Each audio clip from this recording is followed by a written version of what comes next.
Before my speech, a little bit of context. Yes, this isn't a note card, it's my outline. For the last couple days, I've been struggling with exactly what I'm about to say in my speech. So, there's that. So, I've been trying to memorize this for the last 2 days. That hasn't happened. And then on top of that, the place I work and a lot of other stuff has been calling a lot of my attention. So, I've been feeling a lot of dread, depression, and all that. Trying to cope with that. So I just couldn't memorize my speech no matter how much I tried.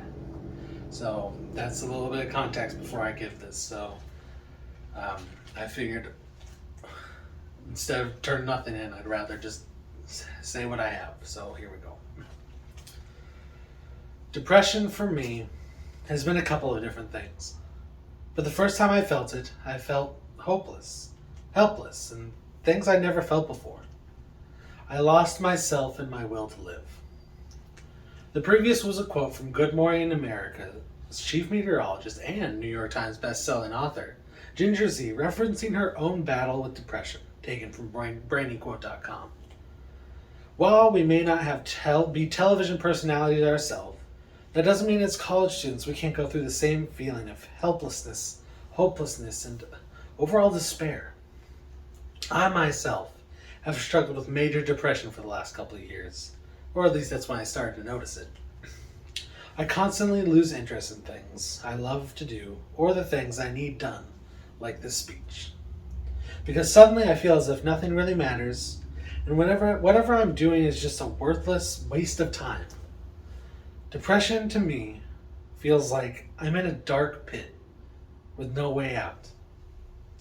I've found and tried many different solutions to combat this, ranging from medication to therapy to even just social interaction. But there's never really a surefire way to fix this feeling. While that may not be the happy end one would expect from a person giving this type of speech, it doesn't mean the same outcome will be true for you or those around you. So today, I'll be looking at just how big a problem depression and even suicide is in individuals like us, and a possible solution we can take in order to help ourselves possibly, and future generations, cope with these feelings and even potentially help those around us as well. As we move on to looking at the problem our generation faces with depression, I'm sure you'll already feel like you've heard this similar story a million times by now, but I implore you to listen carefully to the information I'll be sharing with you today.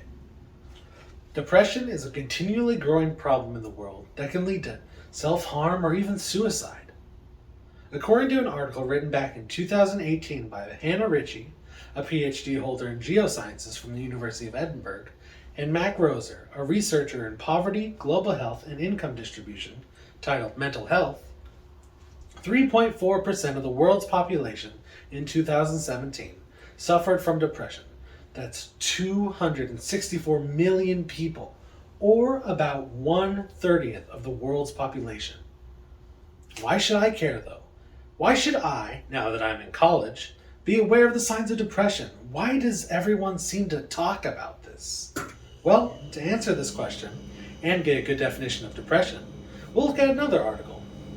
This article, written by Lisa House, a PhD holder in clinical psychology from Rutgers University, and Barry Walton, a part of Millersville University's Information System Services, entitled The Effectiveness of Light Therapy for College Student Depression, states, depression, a mental illness consisting of profound sadness, fatigue, and irritability, as well as low motivation, poor academic performance, and suicidal behaviors, is one of the top presenting concerns for students who seek help.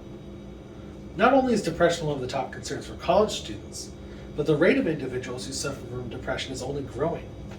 In the article National Trends in the Prevalence of Treatment of Depression in Adolescents and Young Adults, written by Mamin Mujtabi, PhD holder in clinical psychology from the University of Tulsa, Mark Olfson, professor of epidemiology and psychiatry, Columbia University Medical Center, and Beth Hahn, a lead on the Substance Abuse and Mental Health Services Administration in Rockville, Maryland. The trio concludes that the amount of individuals with major depressive episodes between ages 12 and 20 increased from 8.8% in 2005 to 9.6% in 2014. The statistic continues to climb to this day. Now, I know the majority of you are probably thinking, but aren't there already options for people struggling from depression and suicidal thoughts? And you'd be right. The problem I'm here to address is that of people struggling with depression and those around them not getting the information needed to help oneself and others. From personal experience, I know that both high schoolers and college students aren't being taught how to deal with stress and depression, or how to see if someone else is struggling with them. I know this not from statistics online, however, but instead from personal experience, as well as peer experience. While my solution for this problem may seem like a slight hassle for those not struggling from depression or suicidal thoughts, or are unaware of its seriousness, I believe it's too important for those who actually would benefit from learning about coping skills and the signs.